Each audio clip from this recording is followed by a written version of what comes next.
Let's just jump straight into the news, my friends, from the New York Times.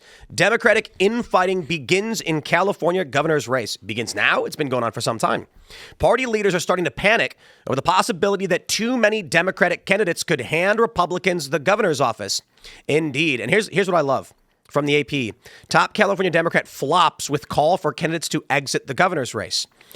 This is a late-hour attempt by California's top Democratic official to thin out the party's crowded field has flopped, leaving the contest virtually unchanged. Outgoing Democratic Governor Gavin Newsom has acknowledged fears inside the party that multiple Democratic candidates could undercut each other in the June 2nd primary election, opening a pathway for a Republican to seize the job in one of the nation's most solidly Democrat states. And we have this. This is the California Top Two Twins website. And it's showing the probability of who the likely candidates are going to be. So the way it works, for those that don't know, they're going to have a primary. It's open. It can be any party. The two individuals that get the most votes will advance to a general election. The only issue is that the two individuals polling at the top right now are Steve Hilton and Chad Bianco, two Republicans, because the Democrats are cannibalizing their own voter base. I think, however, it may actually be fair to say the Democrat voter base actually isn't one singular party, and that's why this is happening. When these Democrats say, hey, look, we're all Democrats. Hey, Katie Porter, drop out so Swalwell can win. Katie Porter is not a Swalwell Democrat. She's a progressive going, no, he's a machine state crony. I'm going to win. And then you got Tom Steyer, who's like, you're all crazy. We need moderates back. I'm going to win. They're all different political ideologies. The issue, however, is that Steve Hilton and Chad Bianco are at least somewhat similar. So for most people, I think their choices come November are going to be Republican v. Republican. And it's funny, I guess. I thought this is what they were doing during the federal election of 2020 with Biden. We had all those Democrats on stage, and it felt like they were cannibalizing. They were all grasping. And then all of a sudden, someone got the call, or the call went out, and they all dropped out at once and supported Biden. You just don't see it in state-by-state elections because they didn't have the USAID machine behind it, manipulating, and contacting. And USAID isn't or whoever it was. It was the DNC. Tongue in cheek. It was Obama. Where were they getting their money? Well, that was Obama. He went and made that call. Wait, Obama made the call saying you should all drop out and support Biden? Really? Yes, it was Obama who did that, and the way he did that was going to by going to Jim Clyburn, the most powerful Clyburn is the black Democrat in the Democratic Party, and getting his black caucus and the votes in South Carolina to line up behind Biden. And that's when everyone knew, like, oh, this is over now. That's a great point that you make about Clyburn, and everybody watching should know. If you want to know what the Democrats are going to do, watch what Clyburn does. Clyburn has so much pull in the Democrat Party. If Clyburn says yes, or you get Clyburn on your side, it's a guarantee for the Democrats. If you don't get Clyburn, you can forget about it. Yep, people talk a lot about how the Democrats work in lockstep, and I think that's sort of an illusion or general manipulation by the machine state, literally, through like Obama making phone calls. And it's not like an inherent thing about the Democratic Party throughout. There's just like,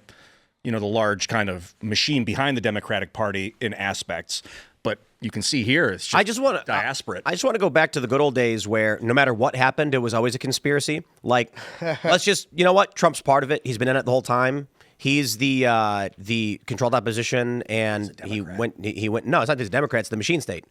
So the conspiracy theory back in the day, I was in Fort Lauderdale at a Trump rally back in like 2015 or 16, and there was a woman outside holding up a big poster board with a picture of Trump and Hillary together. And the Trump supporters were like, "What are you doing?" And she was protesting, basically saying, "Trump is friends with all of these people. They didn't stop being friends with Trump. They're just doing that so that you think Trump is an outsider." And the conspiracy theory is, and I think the funniest moment in this, because I don't actually believe it, but we had General Flynn on, and I asked him about it, and he gave a response that a lot of people said sounded like it was true, and that was, I'd said on the show, this is a year and a few months ago in November, that the conspiracy theory, I explained it while General Flynn was on the show. The idea is this. Here's the idea. In the end of the 2010s, we saw the expansion of people like Alex Jones. He had been getting more and more popular.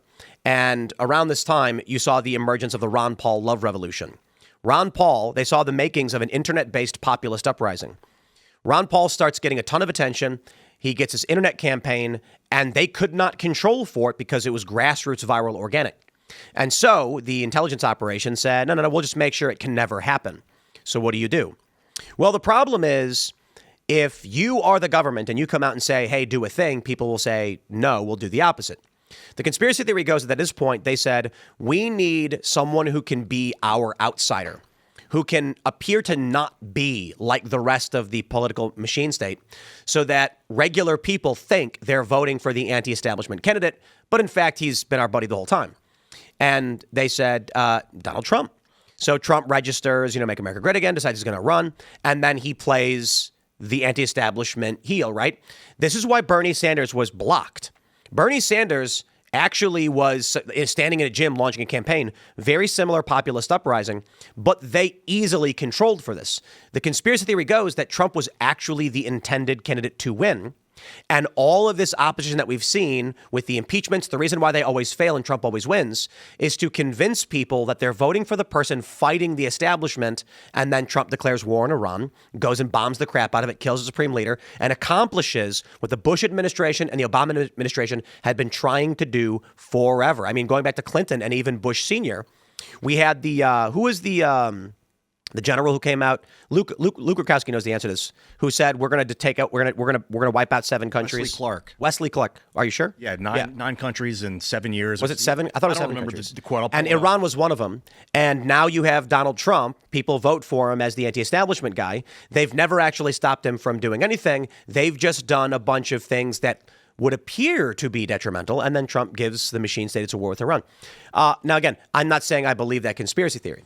My point is, weren't the good old days great when we could just assume that no matter what was happening, the Democrats and the Republicans were working together behind our backs? Yeah, if only if it was that simple. I mean, I think we wish that we could give those kind of simplified answers. For all the conspiracy talk on it, it's a simple answer. It doesn't really work that way. Yeah, Trump has been in that milieu of elites and has been around these people, their friends and everything, but they were cool with him as long as he wrote the check and let them do their business down in DC. What they weren't expecting was that he wanted to come join the party too. And I think that that's when it all kind of went screwy, and then that's when these folks either tried to co-opt him, infiltrate him, or just take him head on. You know what the craziest thing is that everything I just described is 100% true, and even we are in on it. We're paid, of course, by Israel, and they organize all of this. And the funny thing is, I can say this right now, and it won't matter because the people who already believe it will always believe it, and everyone else will just think I'm joking. So it was Wesley Clark. It was. It was in 2007. Wesley Clark on Democracy Now! Said that he had spoken with high-ranking U.S. Army officer, a classified Pentagon memo, outlining a plan to overthrow 7 governments within 5 years, and that's in 2007. So that's why. Well, partly Iraq, Iran, who else was on there? Afghanistan. It was Iraq, Libya. Syria, Lebanon, Libya, Somalia, Sudan, and Iran. So, I mean, I don't think the U.S. has taken out the government in Somalia or Sudan. Well, now there are Somalia. Well, Somalia doesn't have a Somaliland thing that just happened. Yeah. Yeah, and Lebanon's been, There are people that swear up and down that they've actually the plan has been put into effect and they've actually followed through. And Iran was the last one, but I don't think that actually holds water because, like I said, Somalia and Sudan the U.S. hasn't had a significant action against either of them. You know what I like doing is really funny, just to think about when I was younger, maybe in like the 2000s or early 2010s, and I'm on the internet and all this stuff in the world was going on. I remember when like WikiLeaks, Cablegate happened. You guys remember that? What was it, 2009? Yeah. And I'm just chilling in my bedroom. Like I was making skate videos. I got no idea. I'm just reading the news and I'm like, man, this Cablegate stuff is crazy. And then you hear all these conspiracy theories, and I periodically would see some Alex Jones stuff, obviously with like the 9/11 loose change stuff. He had a lot of attention, and then the funny thing is now I've got 2.5 million followers on X, and 500,000 on Instagram, and all these followers, and I get accused of being part of those very same conspiracies. But of course, now being on the other side of it, I rather enjoy sometimes going to a random person's account who's talking about me and then commenting on one of their posts that it's all true and no one will ever believe you. Just to, It's very Bill Murray of you. He just drop in on random. They're going to screenshot this and be like, dude, Tim Pool admitted that's a big conspiracy and he's in on it. It's here in this tweet and people are going to be like, shut up. That's the final version of your performance art, by the way. Is just to participate in the conspiracies about you. I kind of do some of that. You do get a taste of that on his X account. It would be awesome, actually, if every single person in media just worked for one company that was like the establishment, and you didn't have to worry about expenses or salaries. Ooh, that's the world they want for you. They want a world. I'm saying this somewhat facetiously, but like, I exist in a world where I have to run a business, and it's very difficult. And, every day you're tracking like sponsors. Sometimes sponsors get mad. And they're like, we got to do this one over. And you got to do all this negotiating, got to manage people. It would just be so much easier if Israel really did run everything. And then I was like, I didn't have to do anything because Israel was like, here's a blank check. Just do whatever you want. I'd be like, let's go. Yeah, they just. Or Russia, when they're like, Tim Pool's paid Russia. It'd be amazing if all of my bills were just covered. And it's like, we didn't have to worry about, can we maintain this project? No, the budget's, we're doing all these other shows and we've got budgets for projects, and then the budget, we hit that threshold where we're over budget and we're like, this one's not going to work. We got to cancel it. Just bring on the Israeli money, right? Then they can pay for everything. I'm kidding. It's not real. It doesn't exist. Some people got paid by a PR firm on behalf of Israel. That does happen. But for the love of all this holy, like, there is not some grand political machine organizing all of these different podcasts and personalities to say these things. It just doesn't exist. Yeah, it's kind of like a hive mind. But then again, you see the example of like CBS News, right? And the deal with Paramount, right? There is some coordinated effort, but it's not a grand conspiracy. I think most of it is hive mind, right? You don't, if everyone buys into the same ideology and you're all educated in like one understanding of a mission, you don't need to give directions, right? The directions have already been given. Yeah. You just go and pursue that ends by whatever means is available to you. And so if you have like a big believer like David Ellison, who's the number one donor to the IDF, and then he's going and making the TikTok deal, he's going and helping with the CBS News deal, he's going and helping with the Paramount deal. I mean, is Bibi Netanyahu and the elders of Zion on the phone with him making sure he's making all these moves?